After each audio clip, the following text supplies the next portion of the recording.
전 예수님, 날씨가 많이 서늘합니다. 비도 오고 해서 오히려 푸근한 마음으로 평화로운 저녁 맞이하시라고 믿고요. 이제부터 제7강좌 시작하겠습니다. 어제 사람아 너는 흙에서 나왔으니 흙으로 돌아갈 준비를 하라. 또 회개하고 복음을 믿어라 하는 말씀으로 사순절을 알리고 계십니다. 세례 준비하시는 분들에게 사순절이 무엇인가 궁금하실 텐데요. 사순절은 부활 전 40일 동안을 정해서 재의 수요일 어제부터 부활 때까지 40일 동안을 우리의 하느님의 자녀로서의 모습을 되돌아보면서 예수님의 고통의 십자가, 죽음, 그리고 십자가에 돌아가심, 또 부활을 묵상하는 그런 시간이에요. 그래서 우리 죄를 보속하시기 위해서 돌아가신 예수님을 생각하면서 내 자신의 예수님의 아들, 딸로서 어떻게 살고 있나를 반성하고 부족한 점을 회개하면서 회개, 고행, 걷기, 단식, 기도, 선행, 자선 이런 걸 통해서 예수님의 부활을 준비하는 그런 은혜로운 시간입니다.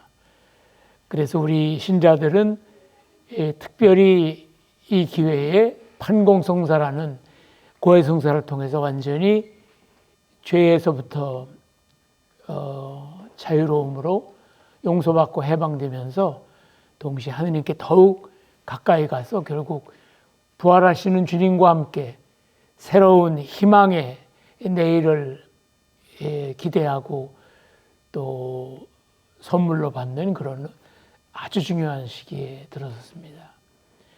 그래서 여러분들이 그런 마음으로 준비하시면 좋겠고요. 우리 세례 준비하시는 분들, 또 견진 준비하시는 분들, 또 아마 오늘부터는 여러분들이 배우지 않으신 그런 과목들을 아마 앞으로 하게 될 거예요. 그래서 특별히 세례 준비, 견진 준비 하시는 분들은 오늘부터 하는 과목들, 오늘이 이제 성사에 들어가서 세례, 견진, 성체 이 세 성사를 공부할 것이고 다음 주일에는 고해, 병자, 그 다음에 혼인, 성품 이렇게 네 가지 이 성사를 공부할 예정입니다. 그래서 여기 오시기 전에 미리 그것을 여러분들 예비자 교리서에 자세히 나와 있으니까 모든 분들 한 번씩 읽어보시고 오면 제 얘기가 더 잘 들리고 또 이해하기가 쉬우실 거예요. 그러면 오늘 강의 시작하겠습니다. 다 같이 모든 잡념 성당에 들어오실 때 뒤로 미루시고 편안한 마음으로 지그시 눈을 감으시고 하느님 앞에 불러주신 은혜에 감사드리면서 숨을 깊게 여러 번 들이쉬고 내쉬시면서 우리 자신을 준비하시겠습니다.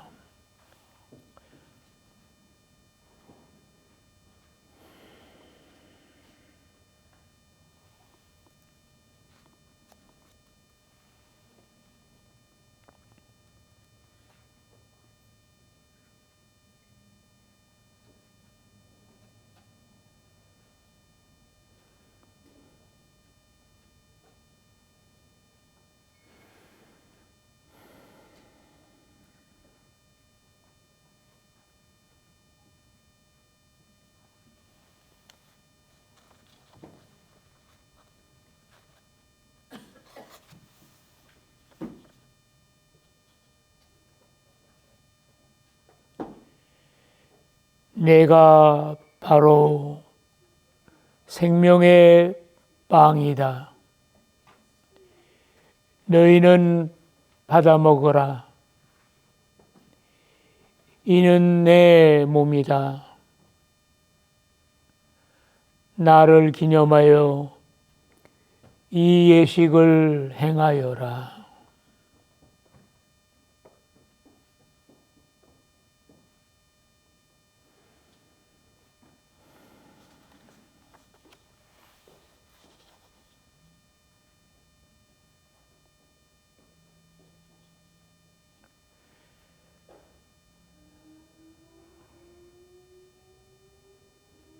사랑의 하느님 아버지, 지난 시간에 교회를 당신의 가족으로 배우게 하시고 오늘은 그 교회 안에서 우리를 만나주시는 거룩한 성사의 신비 앞에 다시 서게 하시니 감사드립니다. 눈으로는 보이지 않지만 물과 기름과 빵과 포도주의 작은 표징 안에 당신의 크고 깊은 사랑을 담아주시는 주님, 우리의 굳어진 마음을 부드럽게 열어주시고 익숙함 때문에 묻어졌던 신앙의 감각을 다시 깨워주소서. 세례의 물처럼 우리 마음을 새롭게 하시고 견진의 성령처럼 우리의 믿음을 굳세게 하시며 성체의 빵과 포도주처럼 우리 안에 당신의 생명을 채워주소서. 오늘 이 시간이 단순한 공부가 아니라 그리스도께서 우리를 다시 만져주시는 은총의 순간이 되게 하시고 우리 각자가 나는 주님께 사랑받는 사람이다 라는 깊은 확신 안에 머물게 하소서. 특별히 이민자의 삶 속에서 때로는 지치고 외로운 우리들에게 성사가 참된 위로와 희망의 샘이 되게 하시며 서로를 그리스도의 몸으로 존중하고 사랑하게 하소서. 우리 주 그리스도를 통하여 비나이다. 성부와 성자와 성령의 이름으로 아멘. 네, 오늘은 사랑의 편지를 세례를 준비하시는 자매님 이은혜 자매님께서 우리를 위하여 함께 나눠주시겠습니다. 잠깐 나와 주세요.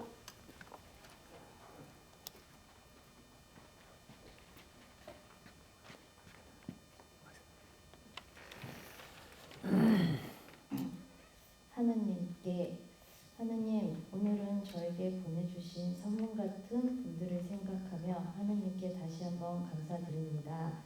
제가 잘나서 주변에 좋은 분들이 모이고 만난다고 생각하며 살았던 지난 날들을 반성하게 되었습니다. 악연도 있었지만 그 경험을 통해 많은 것을 배우게 되었고 지금 만난 좋은 분들이 얼마나 소중한지 알게 되었습니다.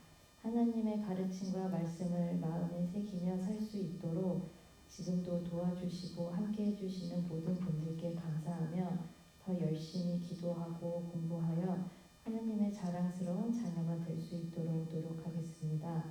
다시 한번 저에게 좋은 분들을 보내주셔서 감사합니다.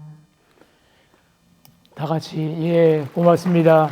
따뜻한 마음과 함께 좋은 이웃 안에서 하느님 사랑을 느끼신 우리 자매님 계속 하느님 사랑 안에서 이번 세례 잘 받으시고 또 그리스도인으로 행복하게 사시기를 빕니다.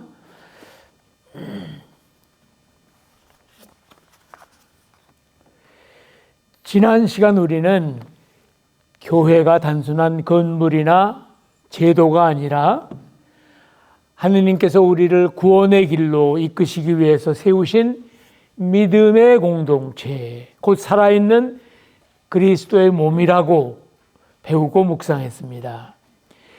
교회는 이렇게 혼자 신앙생활 하는 곳이 아니라 상처 입은 나약한 사람들이 함께 모여서 위로받고 또 낯선 땅에서도 하느님 안에서 가족이 되어 자라나는 것, 이런 것들을 배운다고 했습니다. 여기서 한 가지 질문이 자연스럽게 생깁니다. 그리스도께서는 오늘 우리를 어떻게 실제로 만나 주시는가? 예수님께서는 2000년 전 역사 속 인물로만 머물지 않으시지요. 교회 안에서 그리고 우리 삶 안에서 지금도 살아계시며 우리를 만지시고 치유하시고 새롭게 하십니다. 바로 그 만남이 오늘 우리가 배울 성사예요. 보이지 않는 하느님의 은총이 눈에 보이고 손에 닿는 방식으로 우리에게 주어지는 것, 그것이 바로 우리가 배울 성사입니다. 오늘 7강의에서는 그 성사 가운데서도 신앙의 기초이자 중심이 되는 세례, 견진, 그리고 성체 성사를 살펴보려고 합니다. 세례로 우리는 하느님의 자녀가 되고 견진으로 성령 안에서 굳건해지고 또 성체 안에서 그리스도와 하나가 됩니다. 오늘 이 시간을 통해서 지식으로 아는 성사가 아니라 내 삶을 변화시키는 살아있는 은총으로 성사를 다시 한번 만나게 되기를 바라면서 오늘 강의 시작할 텐데요. 지난 시간에 교회에 대해서 두 가지 중요한 부분을 할 수가 없었습니다. 시간 때문에. 그래서 오늘은 그걸 마지막으로 말씀드리겠어요. 그래서 여러분들 사도신경에 이런 말씀이 나오지요. 나는 거룩한 공범된 교회와 모든 성인의 뭘 믿어요? 통공을 믿나이다. 거룩하고 공범된 교회와 모든 성인의 통공, 거룩하고 공범된 교회, 이것도 교회예요. 우리 그리스도 교회, 천주교회는 교회가 3개가 있어요. 그래요? 천주교 말고는 개신교밖에 없는 것 같은데요. 우리 천주교 안에 3개의 교회가 있어요.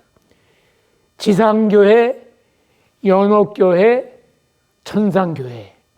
근데 이걸 설명하려면 우선 우리 예비자들을 위해서 이 연옥이라는 거에 대해서 말씀을 드려야 돼요. 보통 우리는 천국과 지옥만 있다고 생각을 하잖아요. 개신교에서는 그렇게 믿어요. 우리가 죽으면 하느님께 대한 믿음으로 바로 천국 가거나 또 바로 지옥으로 떨어지는 거지 어정쩡하게 중간에 이런 게 있을 수가 없다. 개신교에서는 그렇게 가르쳐요. 우리는 그렇지가 않아요. 우리 그리스도 교회의 오리지널 가르침은 우리가 세상에 살다가 죽잖아요. 그러면 그 사람이 어떤 믿음 안에 어떻게 살았는지에 대해서 행불행이 갈리지요. 정말 성인처럼 하느님께 정말 아름답고 깨끗하게 사는 분들은 그야말로 직천당, 바로 천당에 올라가서 천국에서 하느님과 함께 상을 받고 또 행복을 누리지만 세상에서 정말로 하느님의 뜻을 거스리고 제대로 정말 큰 죄악과 유혹 속에 허우적대면서 구원받지 못한 그런 영혼들은 우리가 보통 지옥으로 간다, 그렇게 얘기를 해요. 지옥 아니면 천당, 이렇게 얘기를 하는데, 근데 그게 굉장히 성경에도 그 기존적인 말씀은 있어요. 어떻게 그렇게 사람이 한꺼번에 완전해서 하늘로 가고 한꺼번에 그렇게 망해서 지옥으로 떨어지느냐. 하느님이 그렇게 심판하실 것 같지는 않다. 그래서 하늘나라 가기는 거시기 하고 또 지옥에 떨어지는 것도 거시기 한 사람들이 있잖아요. 그런 사람들은 연옥이라는 퍼가토리라고 그래요. 영어로. 연옥이라는 곳으로 가서 천당 가기에 부족한 단련을 거기서 받고 그 다음에 천국을 가요. 그래서 이 사람들은 천국 가는 티켓은 받아놨어요. 근데 아직 죄값을 치르질 더 치러야 천국으로 올라가요. 그래서 이 사람들은 희망이 있어요. 이 연옥단련 끝나면 천국으로 간다. 그래서 그 사람들이 모여있는 곳이 연옥이에요. 그러면 우선 이 지상교회부터 생각을 해봅시다. 우리가 지금 지상에 살고 있어요. 우리는 지금 이 세상에 여러 가지 어려움 속에서, 유혹 속에서 정말 전쟁을 치르면서 살고 있잖아요. 쉽지가 않아요. 하느님 뜻대로 사는 게. 악과 맞서서 대결하고 또 선을 위해서 모든 유혹을 떨쳐내고 깊은 믿음 안에서 하느님께 희망을 걸고 이렇게 씩씩하게 살아가기가 쉽지가 않아요. 여기는 정말 하느님께 가까이 가려고 애쓰고 기도하고 노력하지 않으면, 근데 그 중에서도 잘 살아서 하늘로 올라가시는 분들이 계시잖아요. 그래서 여기에 모든 성인의 통공, 그러면 꼭 성인 품을 받은 사람들뿐만 얘기하는 게 아니라 세상에 살다가 바로 직천당 간 분들도 성인으로 생각을 해서 그 성인들이 하느님과 함께 모여 사는 그 교회가 바로 천국교회, 영광의 교회다. 그래서 거기서는 하느님과 또 성인 성녀들과 착하게 살다 간 분들이 이루는 하늘나라 영광교회의 구성원들이 하느님과 함께 지금 있는, 그리고 이 지상에서 살고 있는 우리는 전쟁교회예요. 그래서 이 전쟁교회에 있는 사람들은 천국에 가려고, 또 적어도 연옥은 갔다가 천국행은 꼭 따놓으려고 애쓰는, 노력하는 그런 입장에서 살고 있는 교회. 그리고 연옥은 아까 말씀드린 대로 아직도 죄값들을 다 치르지 못해서 단련받는 교회. 그런데 이제 오늘 우리가 배우는 게 이 지상교회, 연옥교회, 천국교회, 영광의 교회가 떨어진 게 아니에요. 통공, 커뮤니케이션, all in one, 커뮤니언을 이루고 있다. 통공, 커뮤니언을 이루고 있다는 거예요. 어떤 커뮤니언을 이루고 있느냐? 우리 지상에 있는 우리는 먼저 하늘나라에 계신 성인들과 또 우리보다 먼저 세상을 떠나신 그야말로 흠이 없이 하늘나라에 바로 들어가신 분들에게 끝없이 기도를 드려요. 이 전쟁의 교회에서 주님을 따르기 위해서 고군분투하는 우리에게 하느님의 큰 종이 내리십사 하고 기도를 해 주십시오. 따뜻한 손길을 보내주십시오. 은총의 소나기를 내려주십시오. 등등을 성인들께 기도하는 거예요. 개신교에서는 그걸 중보의 기도라고 하더라고요. 대신 기도를 부탁드리는 거예요. 그러니까 우리는 끊임없이 하느님께 뿐만 아니라 하느님과 함께 있는 성인들과 또 세상을 떠나 하늘에 계신 그 선배들에게 우리 좀 잘 도와달라고 기도 좀 해줘. 여러분들 성경에 그런 얘기가 있어요.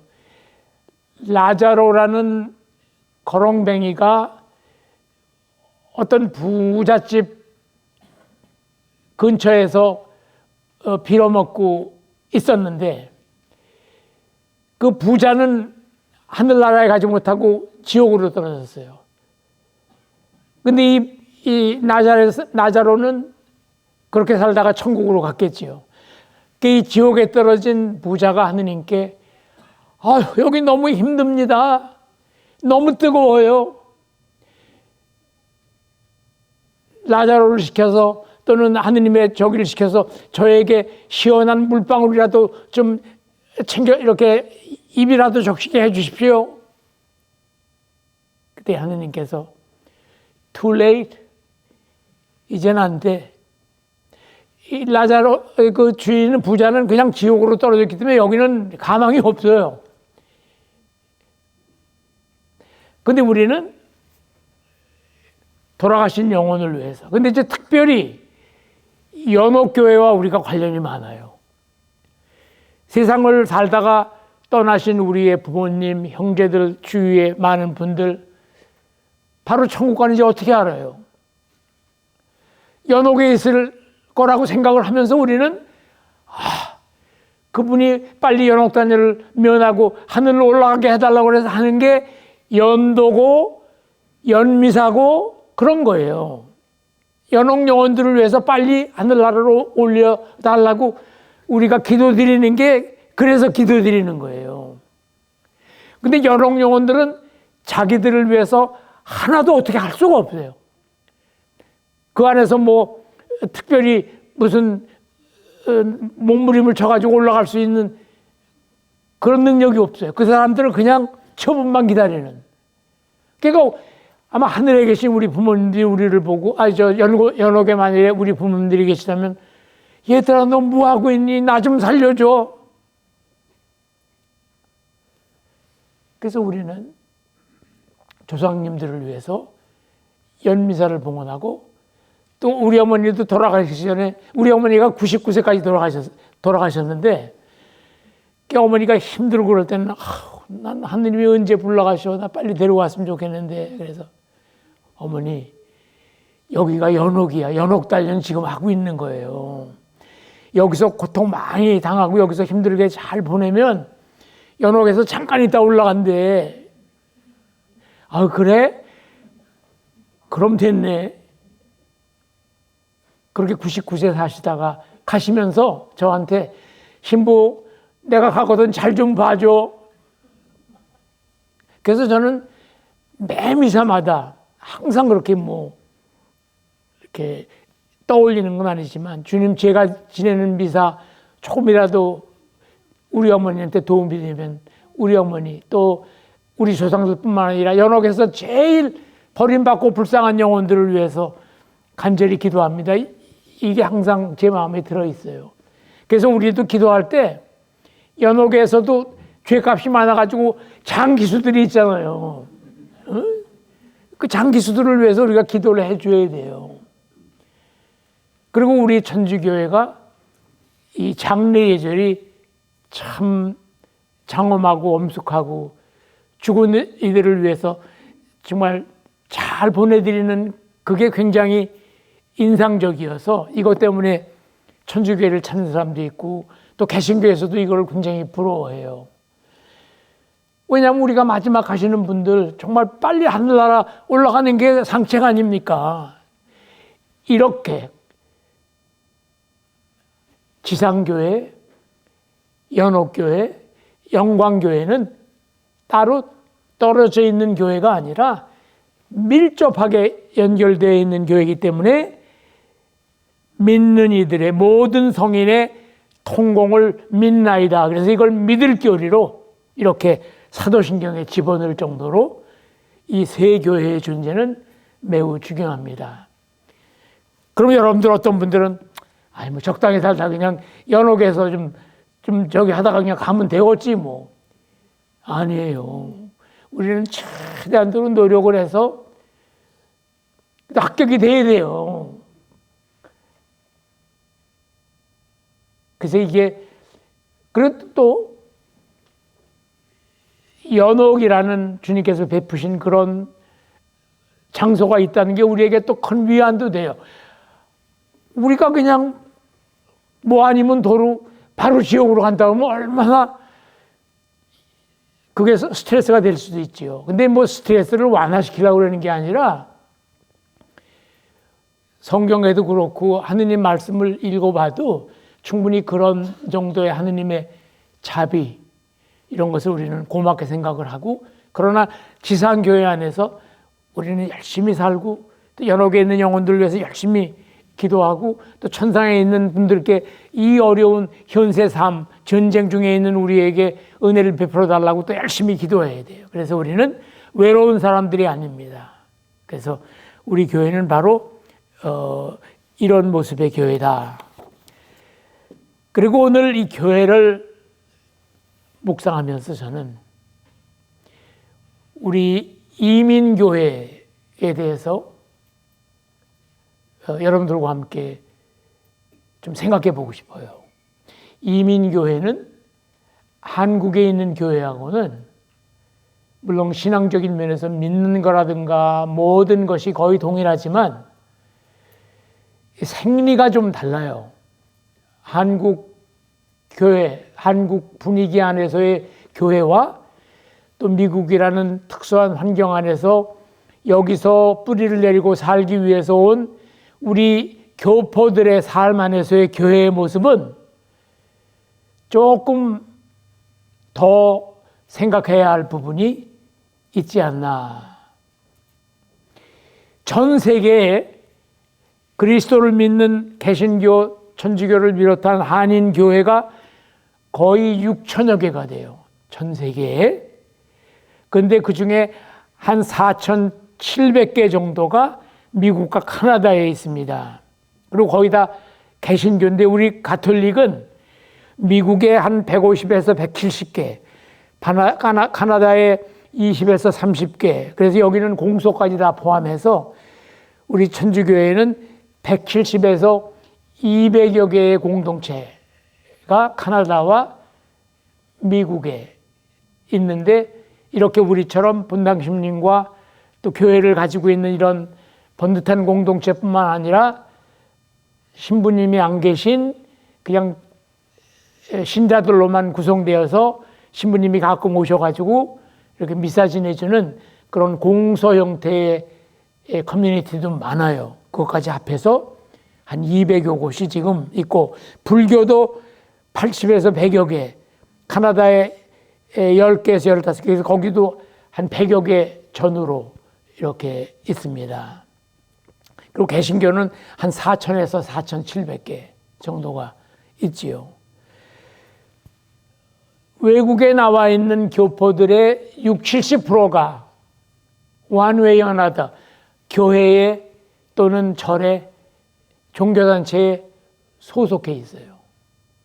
그래서 이 종교의 교포 사회 안에서의 기능은 굉장히 중요하고 크고 또 비중이 있습니다.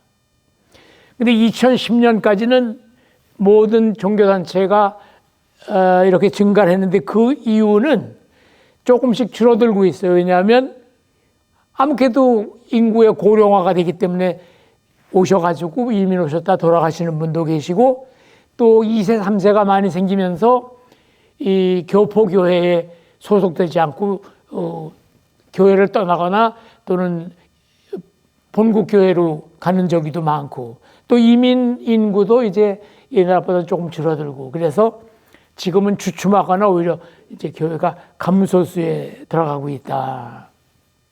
그럼 왜 이렇게 이민 사회 안에서는 교포들이 신앙생활하기 위해서 교회 단체로 응집을 하고 있는가?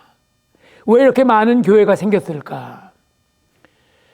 사회학적 배경 원인으로 보면 우선 언어와 문화의 장벽이 큰 역할을 하고 있지요.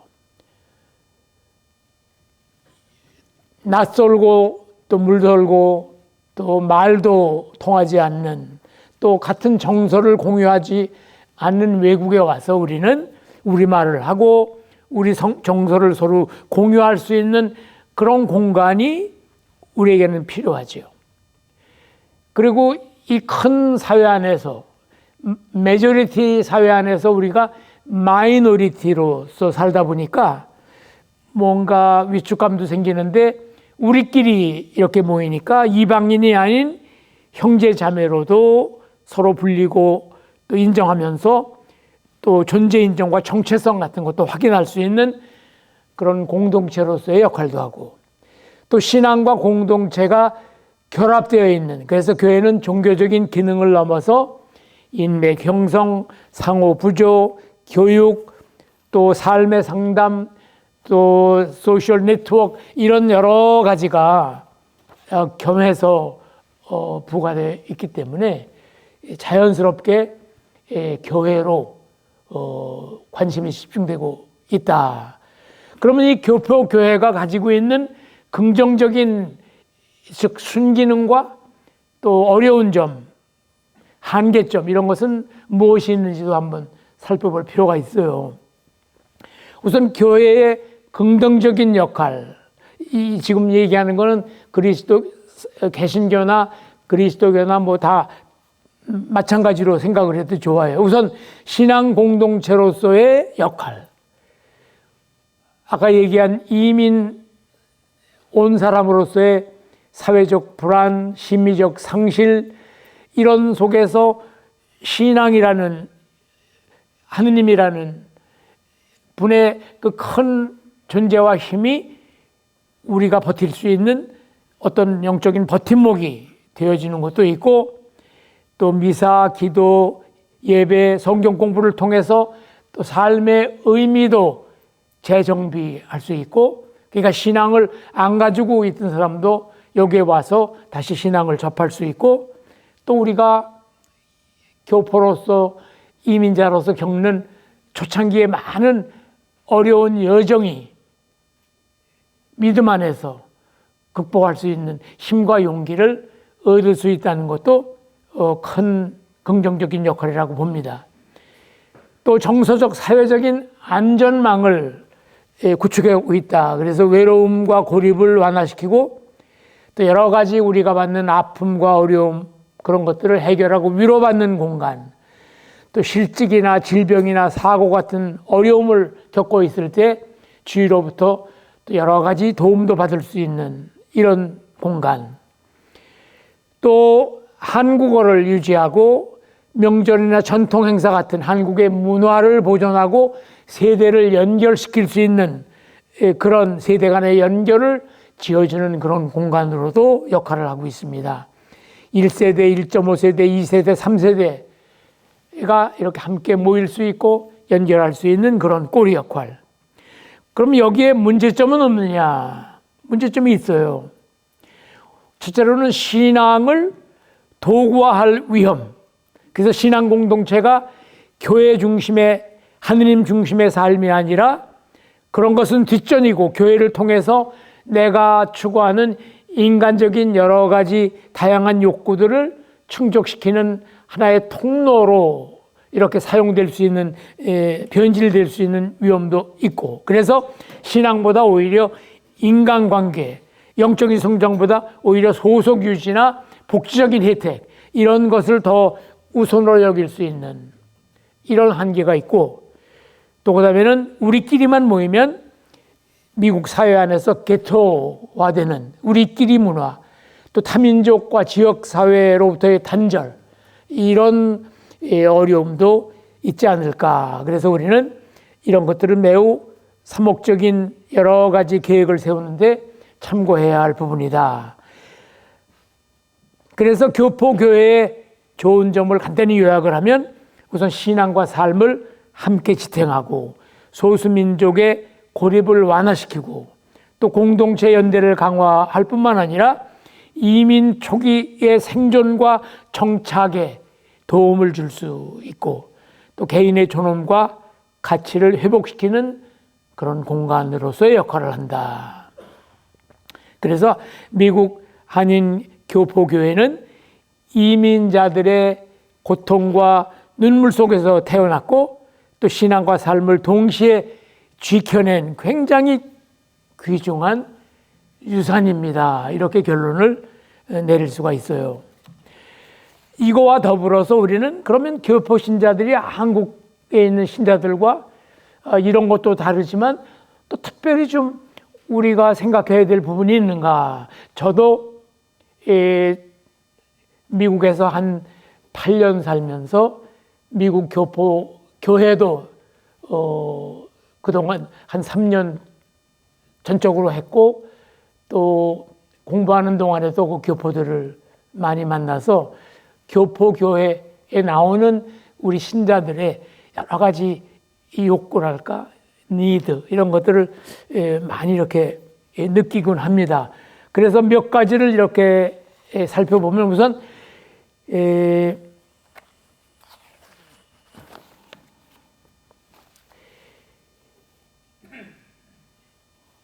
신앙 공동체기 이전에 존재를 회복하는 중요한 공간이라는 교회의 모습 속에서 구성원을 이루고 있는 우리 신자들의 첫째 심리적인 욕구는 need of recognition, 인정받고 싶다는 욕구. 나는 여전히 이곳에 와서 의미 있는 사람인가? 근데 여기에 와보면 말도 다르고 또 제도도 다르고 또 모든 게 다르니까 한국에서 좋은 대학 나오고 좋은 직장 가지고 남보라는 듯이 살다가 여기 와가지고 그게 우리 뜻대로 안 되죠. 미리 여기와 연락이 되어서 그런 상실이 올 필요가 없는 그런 여건이라면 별 문제지만 대부분의 교포들이 그렇지가 않죠. 그리고 또 미국까지 올 수 있는 분들은 그래도 한국에서 어느 정도의 학력과 또 교육, 경제, 문화적인 수준이 그래도 있어서 정말 남부럽지 않게 살던 분들이 많이 왔는데 미국에 오니까 여러 가지가 서투르고 내 마음대로 되지 않고 하기 때문에 우선 직업을 구하는데도 그렇고 또 여기서 뭔가 희망을 가지고 내 자신의 모든 것을 정말 현실화하면서 미래를 멋지게 살아가는 그런 과정에서도 장벽이 많죠. 그러다 보니까 여기 와서 내가 원하지 않던 그런 직종과 일을 하게 되면서 굉장히 뭐라 그럴까, 아유, 이거 하러 여기 왔나, 뭐 등등. 그러면서 점점 내 존재가 미약해지고 또 인정받기를 원하는데 이제는 나를 알아주는 사람도 없고 그냥 어디서 일하는 하나의 일꾼으로 나를 생각하는 것 같은 그런 저가 들면서 뭔가 사람들이 많이 모이는 교회 공동체 안에서 여기서라도 나는 좋은 일, 가치 있는 일, 보람 있는 일, 또 하느님을 위해서 내가 기쁨을 드리는 일, 뭐 등등 뭐를 해야 되겠다. 이런 생각을 많이 갖게 되고 와서 처음에 형제님 부르다가 또 뭐 직책도 부르다가 뭐 이제 등등 이렇게 서로 호칭도 부르고 서로 맡은 역할을 인정해주고 존경하고 하는 이런 것들이 삶을 느끼게 하잖아요. 그래서 여기서 중요한 사람, 꼭 필요한 사람, 아유, 당신이 온 다음부터 우리 성당이 달라졌어. 당신이 우리 성당에 없으면 안 돼. 뭐 등등의 얘기 들으면 살만 나죠. 근데 그런 건 좋은데 우리의 존재 가치가 너무 내가 맡은 역할 이런 걸로만 의해서 이것이 이렇게 부각이 점점 되다 보니까 서로 거기서 경쟁이 생기고 또한 좋아지는 사람, 별로 마음에 안 드는 사람, 의견이 서로 갈리는 사람이 막 이러다 보니까 또 파벌이 생기고 상처가 생기고 미운 사람이 생기고 그래서 어떤 사람은 이민교회가 뭐냐 그러니까 눈물의 씨앗이라고 그래요. 싸움 엄청 합니다. 제가 돌아다녀 본 성당 교회 80%는 전쟁터예요. 80%는. 이렇게 다니다가 상처받으면 뭐라 그러는 줄 아세요? 아이, 이제 한국 성당 안 가는. 미국 성당 가야지. 좋아요. Why not? 저는 그렇게 생각합니다. 미국 언어나 모든 것이 원만해서 거기 가서 오히려 평화를 느끼는 분들은 저는 Why not? 저는 그렇게 생각해요. 신앙생활 하느님께만 잘 살아갈 수 있으면 좋아요. 그런데 그런 걸 다 하실 수 있는 분들은 우리 한국교회 공동체에서 더 잘 정말 떠나서는 안 돼요. 여기서 그냥 왜냐하면 우리만 있다가 죽는 게 아니라 우리 후손들을 위해서 우리가 좋은 공동체를 만들어 놓고 물려줘야 되거든요. 그래서 떠나고 싶은 사람들은 떠난다고 그러면 근데 또 와요. 오긴 오는데. 근데 개신교는 그러면 관도 그러면 나도 교회 하나 차릴게. 목사님들이 수두룩해요. 그리고 거기 교구 이런 거에 의해서 허가가 나고 그러는 게 아니고 또 그래서 이렇게 보다가 신도들한테 인정 못 받고 목사님한테 별로 대단한 사람으로 여기지 않으면 야 우리 나와 우리도 그냥 돈 조금 내서 그냥 어디 텐트 하나 치자고. 그래서 이렇게 4, 5천 개가 돼요 거기는. 근데 우리는 신부수자도 부족할 뿐만 아니라 교구라는 탄탄한 버팀목이 또 있고 그래서 함부로 그렇게 할 수가 없죠. 그리고 우리는 사람 따라서 교회를 가는 게 아니라 우리는 지역에 속한 교회 안에 사목자를 따르게 되어 있기 때문에 그래서 아마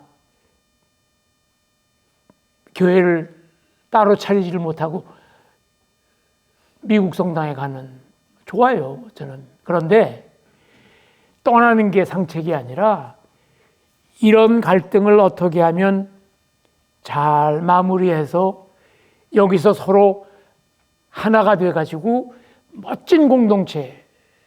그리고 제 생각에는 성당에 오는 동기가 무엇이든지 간에 상관없어요. 외로워서 왔건 또 미국 성당에 말이 안 통해서 왔건 또 여기서 성당에 다니거나 예배당 다니면 무슨 복지 혜택이나 여러 가지 경제적으로 사회적으로 도움이 돼서 왔건 상관이 없어요. 무슨 동기로 왔건 간에 우리는 다 환영해야 돼. 하느님이 그런 동기를 통해서 오라고 해서 당신 복음을 전하고 싶어서 부르는 사람들이기 때문에 다 와서 오되 그 사회적, 정서적, 심리적, 복음적 동기가 아닌 동기로 왔다 하더라도 오신 분들에게 저지난번에 제가 강론 말씀드린 대로 우리가 그리스도의 향기처럼 살아서 그들도 우리의 냄새와 함께 그리스도의 향기가 나는 신앙 공동체의 한 일원으로 세례성사와 견진성사와 모든 이런 신앙적인 핵심적인 이런 부분으로 완전히 우리와 한 공동체가 될 수 있도록 하는 것이 우리 교회 사목자의 역할이고 우리 모든 교우들의 역할이다. 저 사람은 우리 성당에 온 목적이 달라. 사업할 때 거기 손님 끌으려고 우리 분당에 오는 거 아니야? 상관없어요. 동기야 어떻든지 간에 우리는 그 동기를 복음적으로 순화시키면 그게 바로 주님께서 원하시는 그런 교회의 모습이 아닌가. 그리고 또 우리 안에는 이 통제 욕구가 있어요.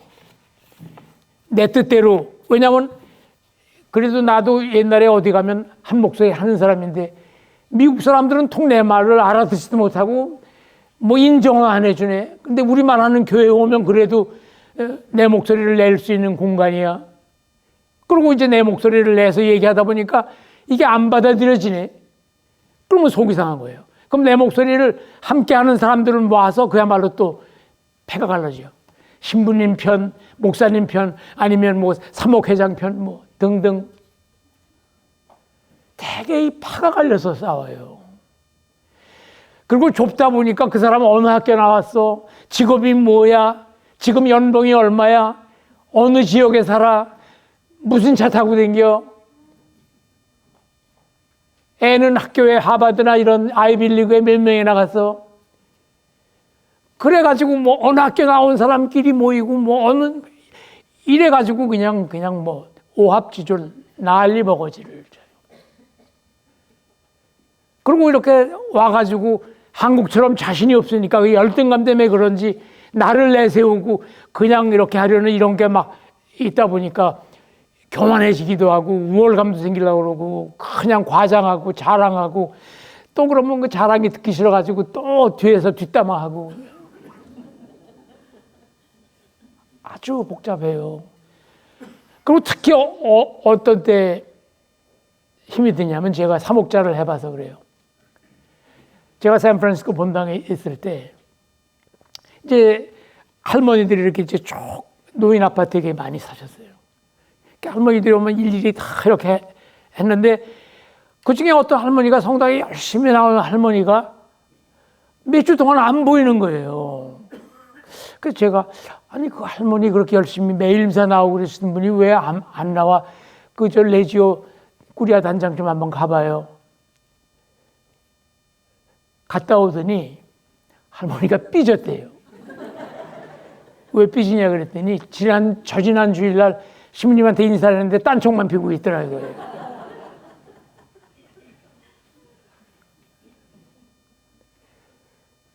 또 한 번은 주일학교 끝나고 나서 애들이 막 그렇게 모여있는데 어떤 애가 하도 저기에서 그냥 쓰다듬어 주다 보면 그거 어떻게 다 해요. 근데 또 신부님은 누구 애만 쓰다듬어 준다는 거예요. 그걸 또 삐졌어요. 말도 많고 삐지기도 잘하고 그 비위 다 못 맞춰요. 그래서 제가 이런 강론을 했어요. 제가 신학교 다닐 때, 신학생일 때 도서관을 가느라고 가다 보니까 도서관 밑에 신학생들 식당이 있었어요. 그 식당 앞에 저쪽에서 수녀님들이 점심에 신학생들이 먹을 감자를 씹고 있었어요. 그 옛날에는 감자가 가마니로, 흙 묻은 감자가 가마니로 배달이 되잖아요. 그럼 그 일일이 어떻게 씻어요? 한 150명, 200명이 되는 학생들한테 먹이려면.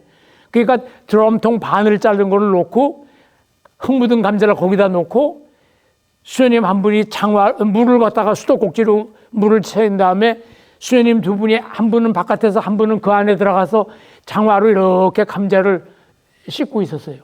그리고 지저분해지면 또 물을 붓고 물을 내버리고 또 새물을 붓고 또 감자를 이렇게. 그 감자가 어떻게 되겠어요?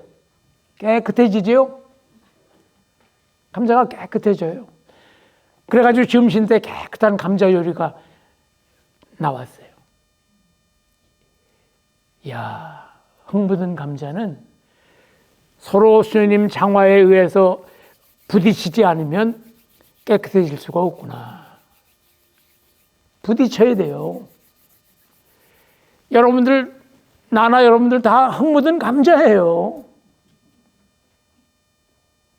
우리 인간은 다 흙 묻은 감자예요. 근데 만일에 그 중에 어떤 감자가 아유 저 사람은 행편없는 고등학교 나와서 나는 그래도 저 사람하고 난 못 놀아. 이래고 흙 묻었다고 생각하는 감자하고 부딪히기 싫어하면 그 혼자 깨끗한 척하는 감자는 생전 깨끗해지지 못해요. 아프고 쓰라리고 어떤 땐 좀 손해보는 것 같아도 같이 부비고 흙을 문질러야 깨끗해져요. 그걸 못해. 저는 그 사람하고 만나면 아주 그냥 신경 쓰이고 까칠까칠하고 쓰라려워서 전 싫어요. 그 사람 깨끗해지지 못해. 얼마나 자기는 잘났길래. 저도 흙이 잔뜩 묻었으면서. 그래서 이상적인 이민교회는 다른 거 없어요. 어떤 동기로 모였든지 간에 우리 하느님이 부르신 사람들이에요. 그러면 이 중에 높은 사람도 없고 낮은 사람도 없고 잘난 사람도 없고 못난 사람도 없고 다 하느님이 부르신 하느님의 아들 딸들이에요.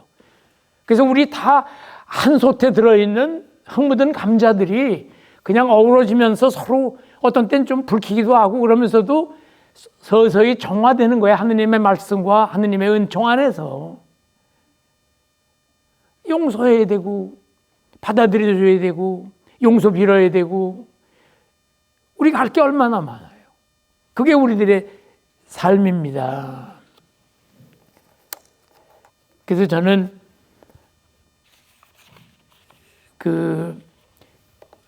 우리 교포교회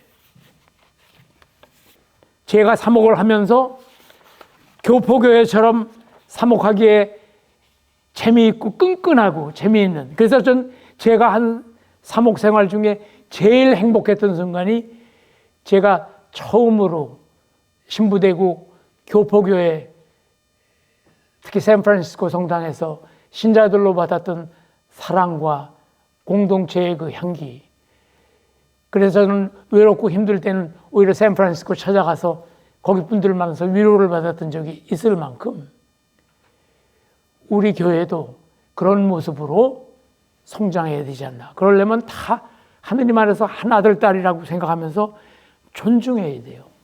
그리고 서로 칭찬하고 알아주세요. 여러분들 그렇게 인정받고 사랑받기를 원하면서 왜 표현을 안 하고 왜 그걸 안 가만히 있냐고. 서로 그렇게 해주면 다 좋잖아요. 근데 왜 특히 뒷말, 그 다음에 폐 갈라지는 거, 이게 아주 근본적인 병폐예요. 이게 어디서 나오느냐. 제가 지난 주일 강론 때 말씀드린 능구렁이 3마리가 또 아래를 들고 있기 때문에 그게 문제예요. 그래서 제가 잠깐 머무르는 얼바인 한인성당이지만 저는 아직도 그렇게 여러분들이 뭐 목소리 높여서 네가 잘라내 내가 잘라내 그런 목소리는 안 들려요. 그래서 제가 우리 성당은 참 조용하네요. 그랬더니 어떤 분이 말도 마세요. 또 그러더라고요. 저는 그 전에 일은 알고 싶지가 않아요. 지금처럼만 사세요. 그래서 앞으로 우리 교포 한인 본당의 과제를 몇 가지로 이랬으면 좋겠다 하는 제 의견. 우선 교회는 아무래도 하느님이 주인이요 그분을 중심으로 모이는 신앙 공동체예요. 그래서 무슨 이유로 우리 교회에 발을 디뎠던지 간에 상관없어요.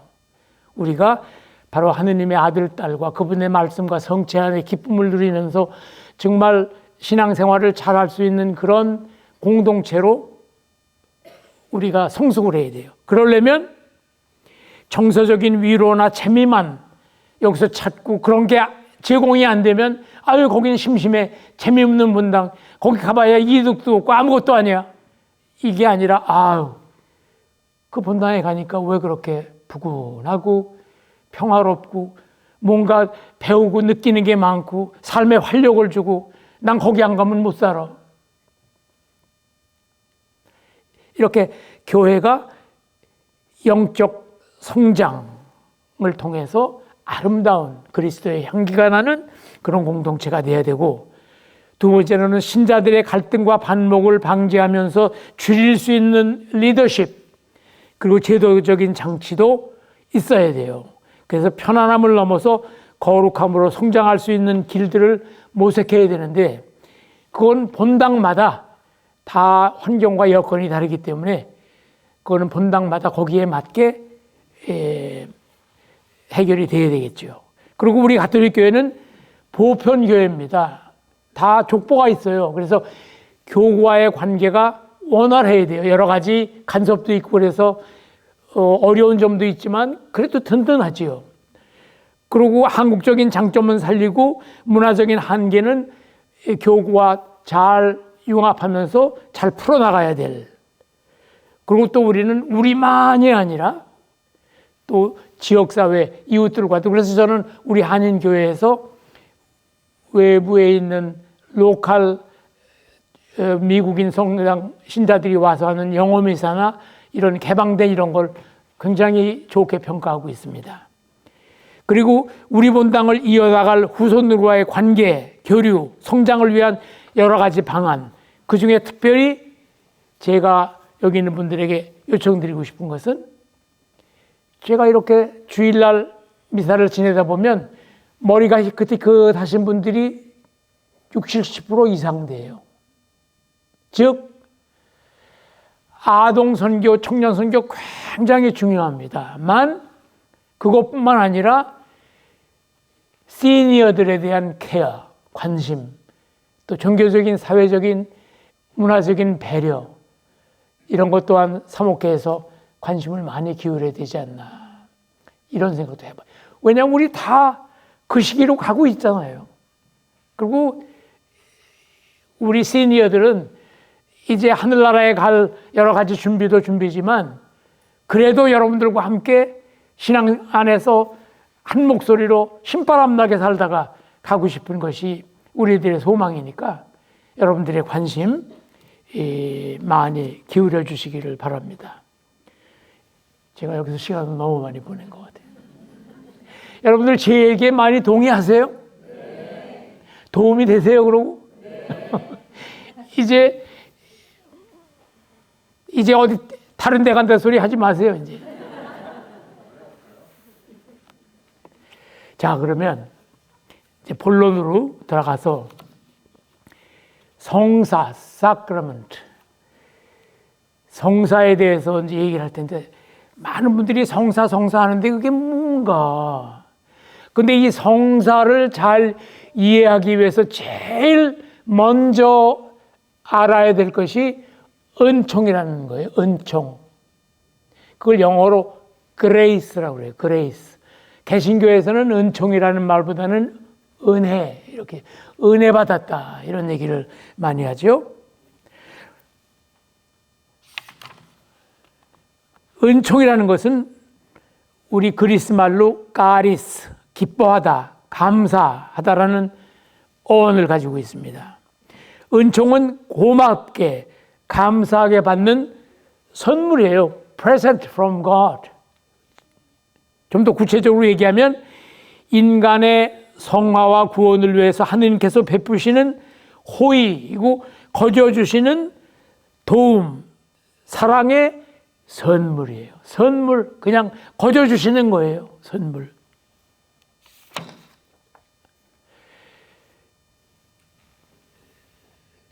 은총 그러면 우리가 중병에 걸렸을 때 열심히 기도하니까 중병이 낫더라. 부도위기를 맞았는데 열심히 기도했더니 사업이 회복되었다. 이렇게 기복적으로 무슨 은혜 받는다 이런 것도 물론 도움의 손길일 수가 있지만 정작 은총이나 은혜는 이런 기복적인 것에만 국한된 것이 아니라 좀 더 넓고 영성적인 차원에서의 하느님의 도우심과 사랑의 손길. 그래서 은총은 먼저 우리 인격이나 노력과는 상관없이 주어지는, 그냥 거저 주어지는 하느님의 무한한 은혜예요. 이러한 은혜가 없이는, 은총이 없이는 우리의 구원을 이야기할 수가 없습니다. 우리가 부산을 간다고 할 때 걸어서 부산을 가려면 며칠이 걸려요. 그런데 기차나 비행기를 타면 금방 갈 수 있듯이 이렇게 인간 세상에서 우리가 걸어가야 할 이 구원의 길, 하느님의 은총으로 그 은총의 덕분에 간다면 우리는 훨씬 하느님 안에서 더 그분께 도달할 수가 있다. 근데 이제 은총을 얘기할 때 또 우리가 생각해야 될 게 상존 은총, sanctifying grace. 그걸 sanctifying grace라고 또 조력 은총, 이 두 가지로 나눠요. sanctifying grace, 상존 은총이라는 것은 하느님의 생명과 손길이 우리 영혼 안에 머물러 있는 상태예요. 그냥 전기가 우리 집에 들어와서 그냥 들어와 있는 상태. 그래서 불이 환한 상태.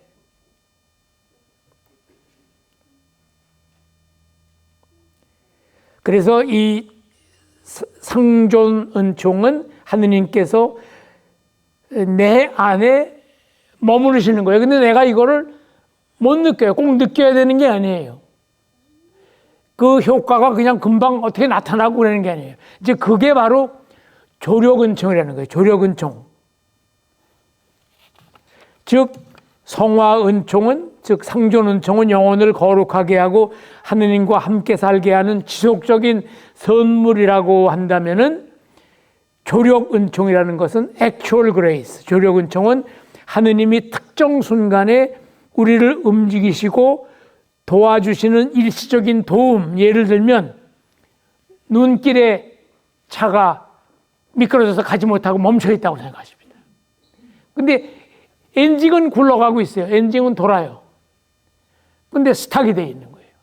그때 어떤 순간 누군가 여럿이 뒤에서 밀어주면 이 차가 가죠. 이 밀어주는 힘, 우리가 하느님께 구할 때 밀어주는 힘, 이게 이제 조력은총이에요.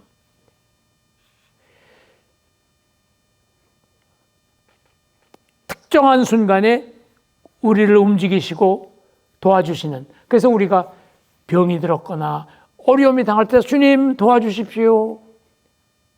그때 주시는 도움, 이제 이런 걸 우리는 조력은총이다, 이렇게 얘기를 합니다.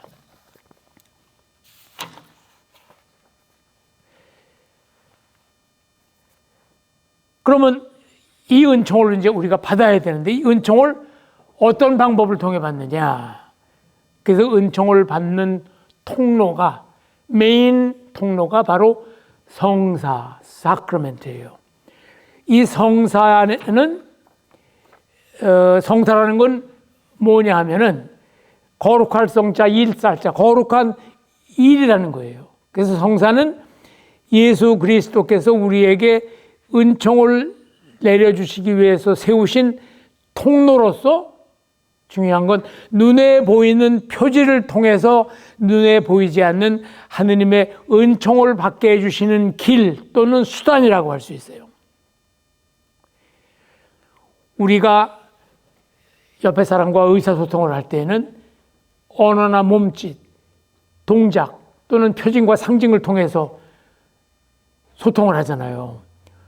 말을 통해서 할 뿐만 아니라, 예를 들어서 사랑하는 사람들이 서로 결혼을 하기 전에 사랑의 표시로 약혼 반지나 결혼 반지를 주고받는다든가, 이런 여러 가지 우리들이 보통 하고 있는 행위나 물건을 통해서 하느님께서 우리에게 그걸 통해서 오시고자 하는 거예요.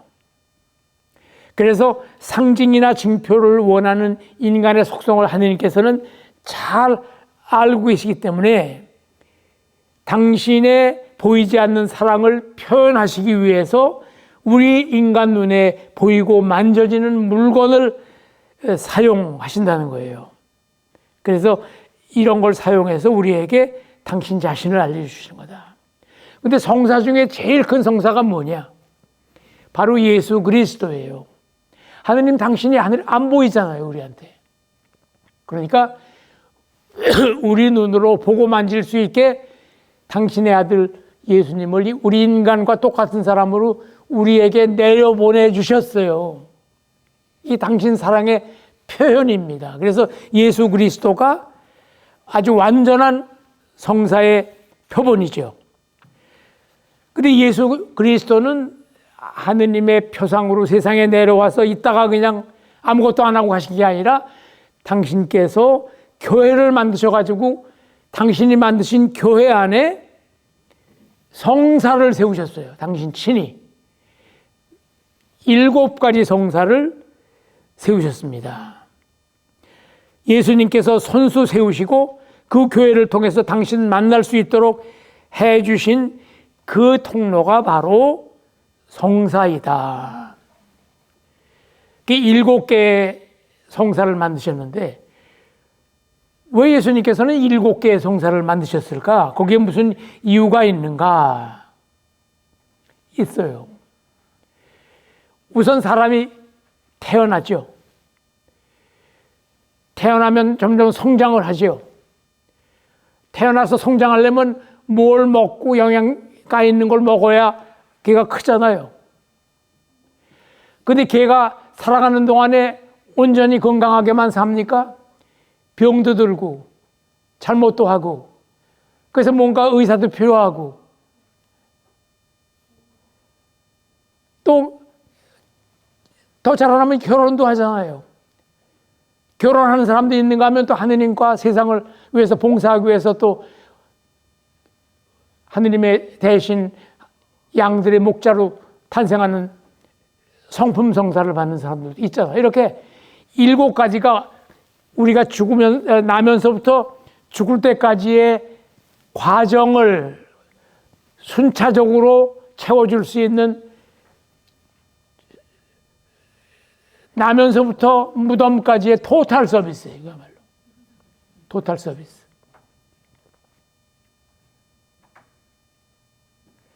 먼저 하느님의 자녀로 태어나야 되지요.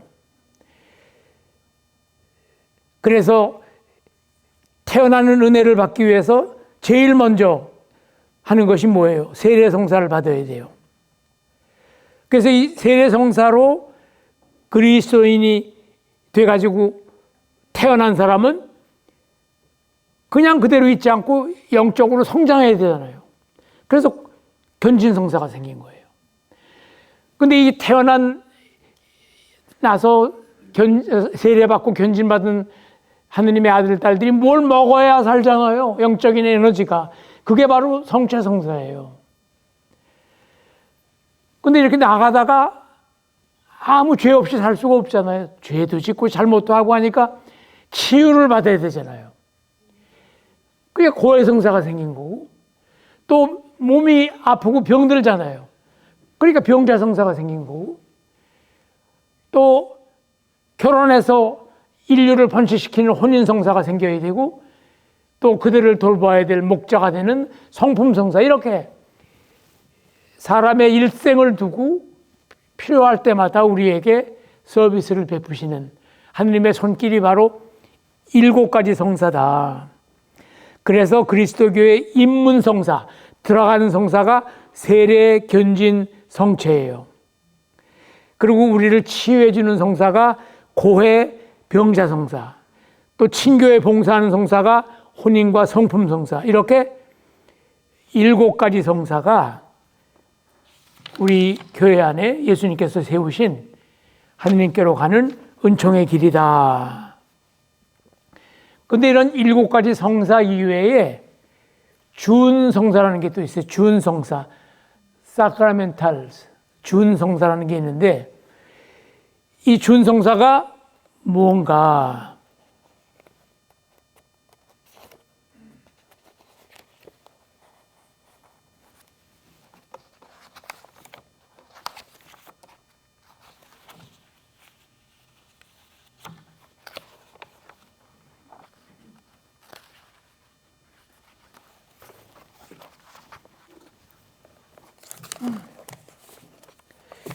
준성사는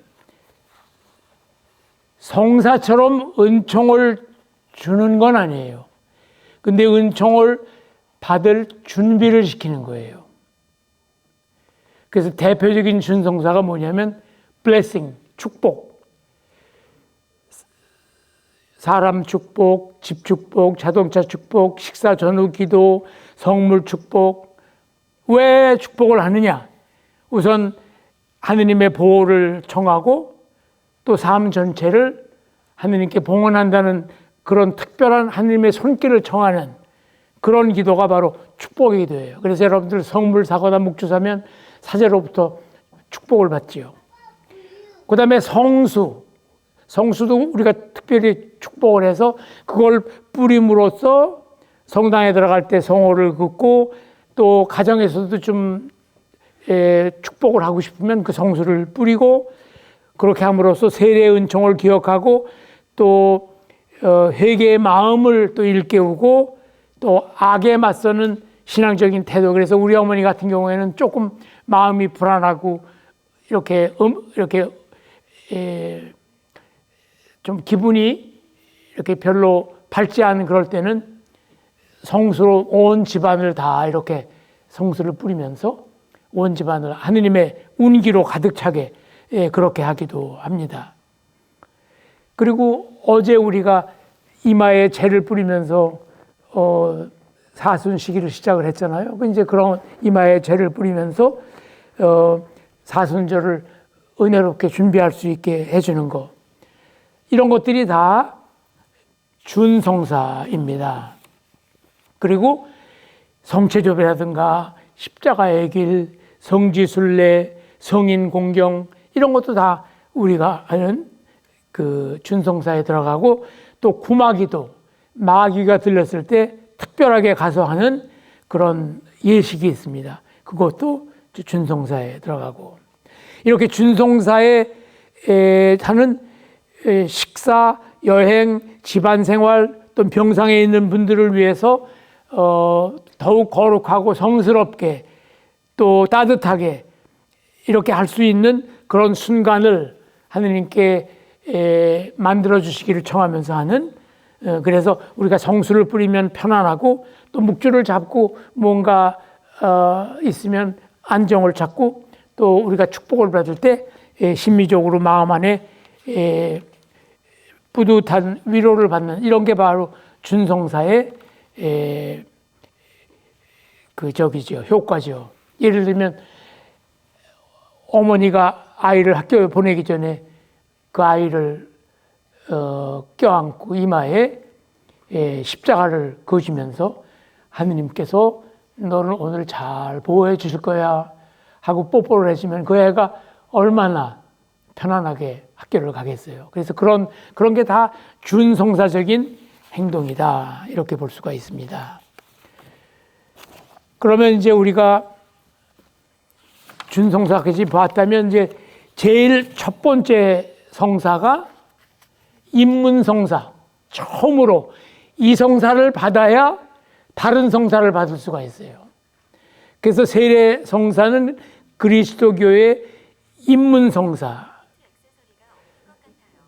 그래서 세례 성사는 물로 씻는 예식을 통해서 우리를 그리스도의 구원 행위, 죽음과 부활에 참여시켜주는 성사로서 세례 전에 가지고 있던 아담과 하와가 물려준 원죄와 본죄, 그리고 그 벌까지도 용서받고 하느님의 자녀로 새롭게 태어나 공동체의 일원이 되는 성사이다. 그래서 이번에 세례 준비하시는 분들, 여러분은 부모님으로부터 태어났지만 세례를 받음으로써 새로 태어나는 born again, 새로운 사람으로 태어나는 것이다.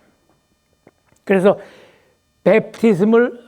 세례를 뵙타이즈 하는데 원뜻은 물에 잠기게 하다. 그래서 옛날에는 침례를 원은 많이 했어요. 물에 아주 푹 들어갔다가 이제 나오는, 지금은 그렇게 하지 않고 이마에 이제 물을 부음으로써 이제 세례를 주죠. 그래서 성부와 성자와 성령의 이름으로 누구에게, 예를 들어서 요한, 세례자 요한, 베드로 세례명을 가졌으면 베드로에게 세례를 베풉니다 하면서 물을 이마에 쭉 부으면서 이렇게 세례를 받기도 하고, 또 어떤 사람은 특별히 일부러 강에 나가서 그런 침례를 받기도 합니다. 근데 이거 너무 복잡하니까 그냥 그렇게 간단히 그런 예식을 그렇게 하죠. 그리고 이 세례 성사를 받은 사람은 교회 공동체의 일원이 됨으로써 교회 공동체의 일원으로서 해야 할 의무와 권리를 갖고 또 다른 성사를 다 받을 수 있는 그런 문이 열립니다. 그러면 이 세례 성사가 어떻게 해서 생겼느냐?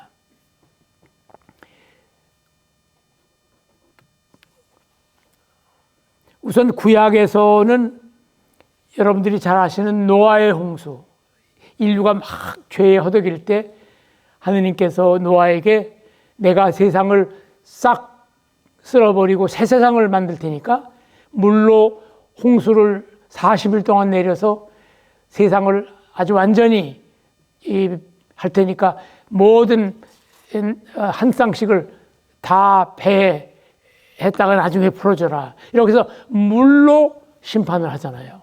그래서 물로 깨끗이 씻는다. 그래서 거기서부터 이 물이 깨끗이 정화함. 또 뿐만 아니라 이스라엘 백성들이 에집트에서 나올 때 홍해를 건너서, 그거 정말 기가 막힌 스토리잖아요. 홍해를 건너서 노예살이에서 해방으로 넘어왔다. 그래서 이 홍해도 또 물이잖아요. 그래서 이렇게 물과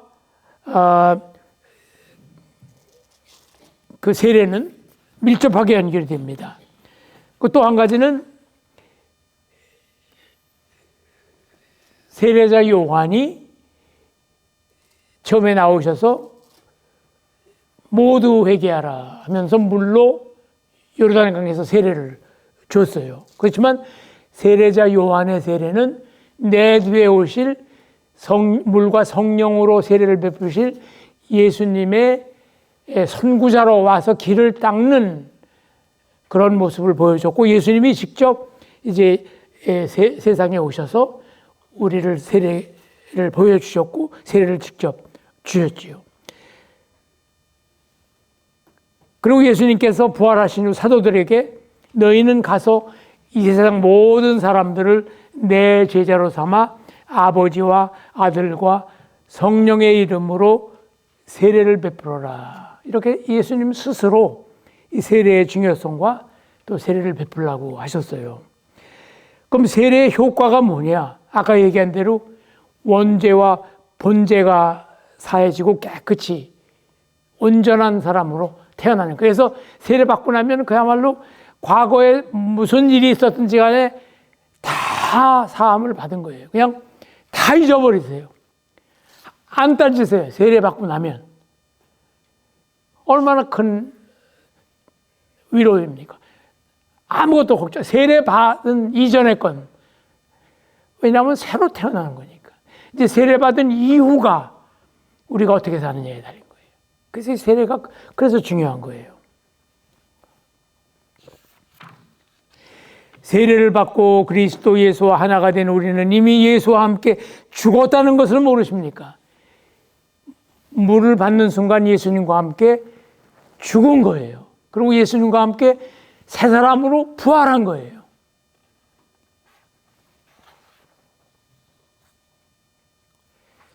그리고 하느님의 자녀가 되었고 또 그리스도의 몸인 교회와 한 몸이 되어서 한 공동체의 일원이 되었고 또 인호, 도장이 찍혀요.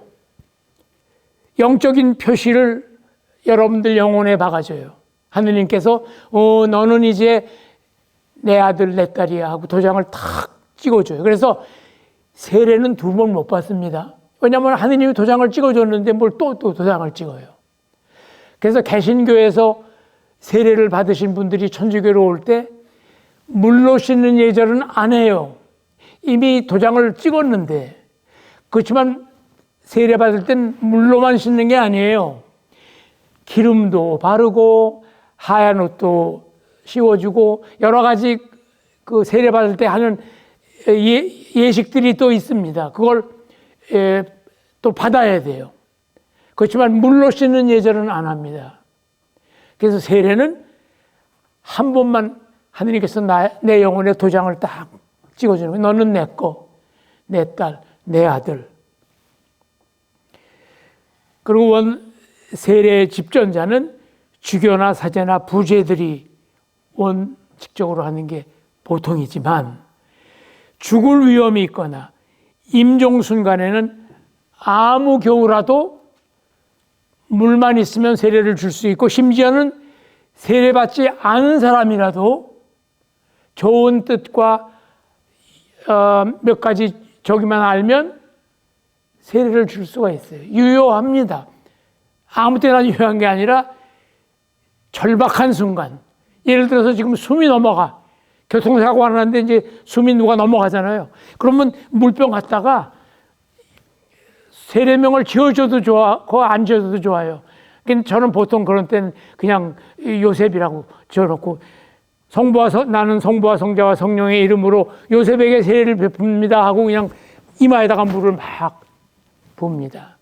근데 이 사람이 이제 물을 불 때 덮어놓고 가서 붓는 게 아니라 의식이 있으면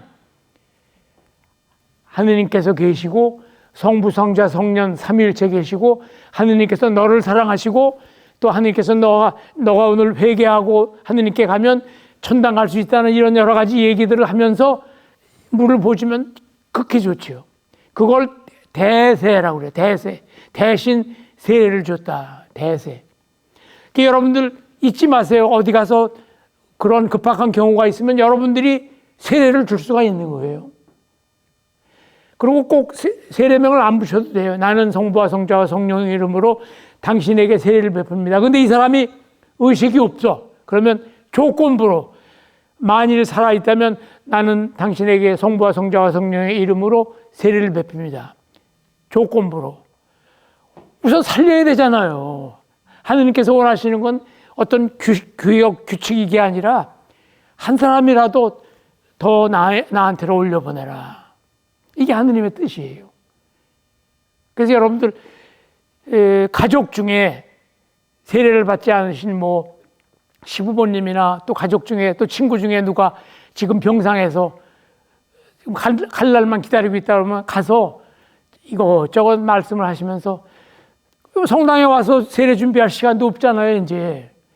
그럴 경우에 이렇게 수녀님을 모신다거나 또 우리 신자들 중에 교리를 좀 아시는 분들 모셔다가 가장 기본적인 하느님 계시고 성부성자 계시고 우리를 사랑하시고 또 천국과 지옥이 있고 세상에서 잘못한 거 회개하시라고 이렇게만 해놓고 그 의향을 이렇게 하시면서 세례를 줘요.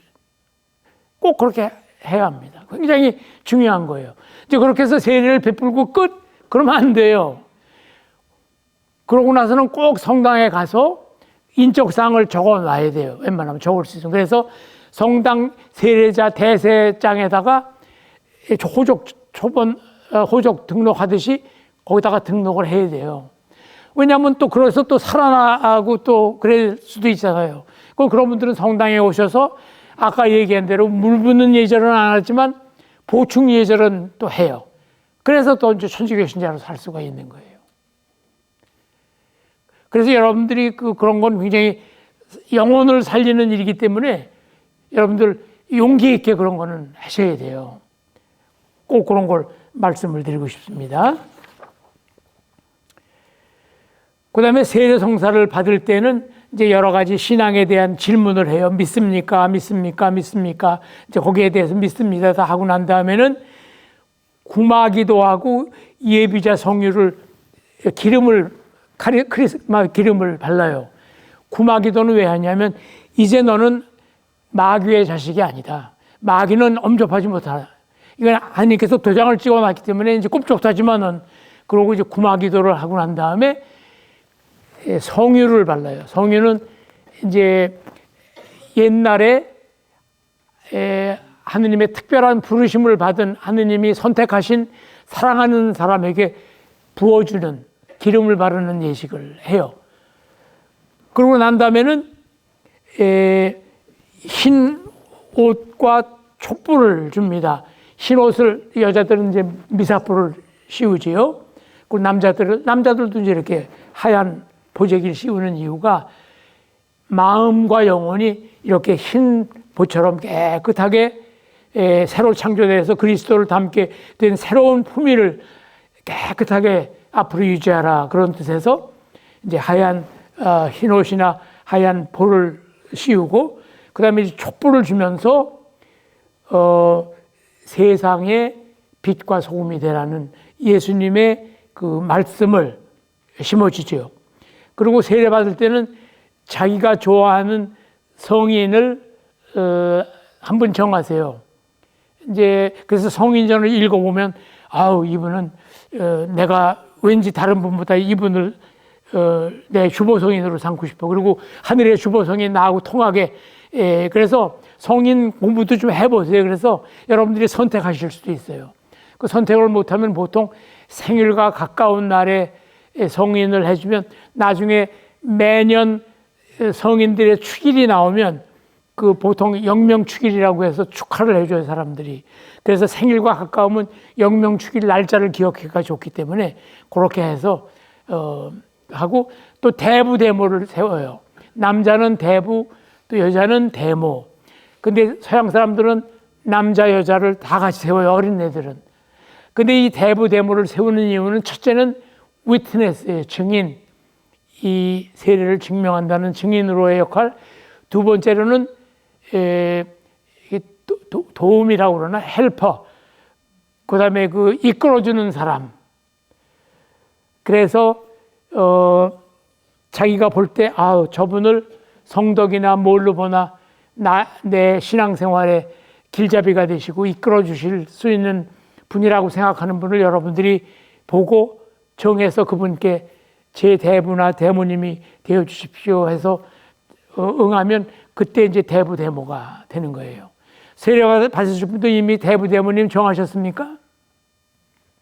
이제 앞으로도 이제 정하시고 그래서 그런 역할을 해. 그래서 그 대부 대모와 아주 끈끈한 영적인 교류를 하시면서 서로 또 기도해 주시면서 영적인 도움을 많이 주시는 경우 많이 보죠. 또 그렇게 되는 것이 중요합니다. 그리고 보통 그리스도교에서는 유아 세례라는 게 있어요. 시간이 다 됐네요. 그 세례까지만 하겠습니다. 유아 세례라는 게 있는데 뭐냐면 어린이가 태어나면 한 달이나 1년 내에 세례를 줬어요. 천주교 신자 부모 가정에서 태어나면. 왜냐하면 옛날에는 조기 사망률이 많았잖아요. 그래서 태어나면 원죄가 있는 거 아니에요. 그러니까 이 원죄를 없애주시기 위해서 세례를 받는데 이 세례를 줄 때는 그 부모가 신앙을 가지고 얘를 앞으로 신앙 안에서 잘 키우겠다는 그게 보여야 그 애한테 세례를 줍니다. 그게 보증이 돼야. 그러면 그 애가 이제 세례를 받고 그러면 이제 크면 3학년인가 이렇게 되면 또 천령 성체를 하고 또 더 크면 이제 혼배도 하고 이렇게 되는 거지요. 그래서 그리고 이제 보통은 다 우리나라 사람 같은 경우에는 유아 세례도 있지만 대개는 여러분들처럼 다 이제 성인이 돼서 세례를 받기 때문에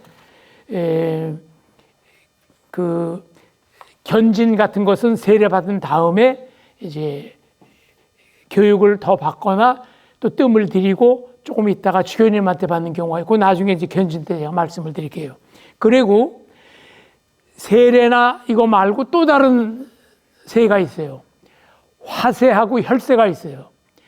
화세라는 건 뭐냐면 물로 씻는 예절이나 이런 건 안 하지만 하느님을 잘 알고 하느님의 사랑도 알고 또 내세도 알고 다른 거 다 영세받기에 가장 필요한 조건은 다 알 뿐만 아니라 하느님에 대한 사랑과 믿음에 대한 갈구가 큰데 세례 받을 수 있는 여건이 안 돼서 목숨을 잃는다거나 어떤 이런 급박한 상황에서 세상을 떠나는 수밖에 없는 그런 경우가 생길 수 있잖아요.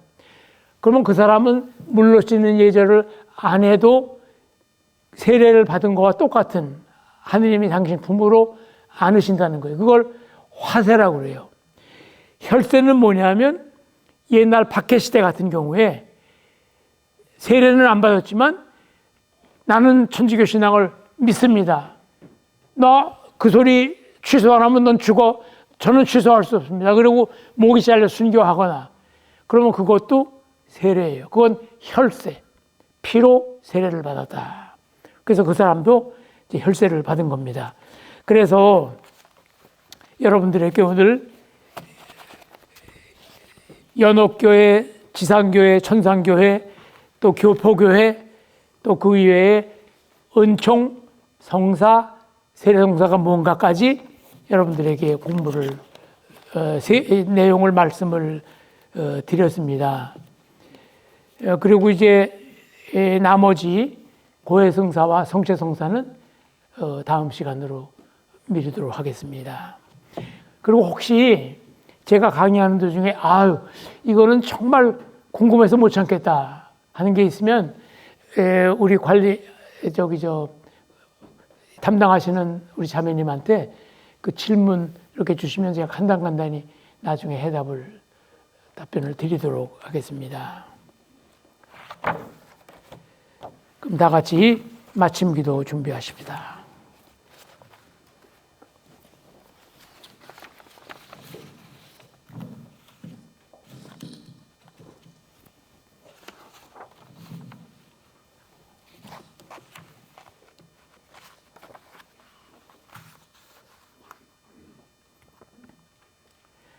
성부와 성자와 성령의 이름으로. 자비로우신 아버지, 오늘 저희는 세례를 통하여 당신의 자녀로 새로 태어나게 하시는 종을 기억하였고 견진을 통하여 성령의 힘으로 신앙 안에서 굳세게 살아가도록 부르심을 받았음을 깨달았으며 성체성사를 통하여 지금도 살아계신 주님께서 저희의 삶 안에 오셔서 함께 걸어가심을 묵상하였습니다. 주님, 저희가 받은 이 성사들이 단순한 교리가 아니라 삶이 되게 하소서. 세례의 은총으로 언제나 하느님의 자녀답게 살아가게 하시고 견진의 성령으로 두려움 속에서도 믿음을 증언하게 하시며 성체의 사랑으로 서로를 받아들이고 용서하며 하나 되는 공동체가 되게 하소서. 주님, 우리는 여전히 약하고 넘어지기 쉬운 존재이지만 당신께서는 성사를 통하여 끊임없이 우리를 다시 일으키심을 믿습니다. 이제 다음 시간에는 상처 입은 영혼을 치유하시는 고해성사, 고통 중에 위로하시는 병자성사, 사람을 거룩하게 완성하시는 혼인성사, 교회를 섬기도록 부르시는 성품성사를 배우게 됩니다.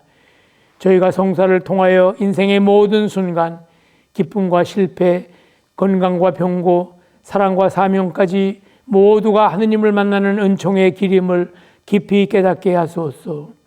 오늘 배운 모든 은총이 머리에 머무르지 않고 마음으로 내려가 삶 속에서 열매를 맺게 하시며 저희의 남은 인생이 성사 안에서 시작되어 성사 안에서 완성되게 하소서. 우리 주 그리스도를 통하여 비나이다. 주님께서 여러분과 함께 전능하신 천주 성부와 성자와 성령께서는 여기 있는 우리 모두에게 강복하소서. 우리 주님을 찬미합시다. 성부와 성자와 성령의 이름으로 아멘. 살펴가십시오. 감사합니다.